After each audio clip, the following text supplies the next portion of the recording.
আমি আবির্ভূত হয়েছি তোমাদের মুক্তির জন্য, তোমাদের জান্নাতের জন্য। দুনিয়াতে আর ইবলিসের খেলাফত চলবে না, দুনিয়াতে আর মানুষের রাজত্ব চলবে না, দুনিয়াতে হুকুম চলবে আল্লাহর। পুরো মানব জাতি হবে এক জাতি, ওয়ান নেশন। সাদা কালো, লম্বা খাটো, হিন্দু পাহাড়ি, বৌদ্ধ বাঙালি, মুসলমান ইয়াহুদি, তোমরা আমার ভাই।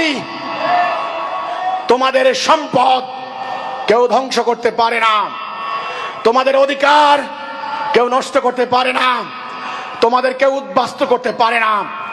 পাসপোর্ট ভিসা দিয়ে তোমাদের গতি রুদ্ধ করতে পারে না, তোমাদের চলাচলের পথে তোমাদের ব্যারিকেড দিয়ে, সীমানা দিয়ে, কাঁটাতারের বেড়া দিয়ে তোমাদের পথ রুদ্ধ করতে পারে।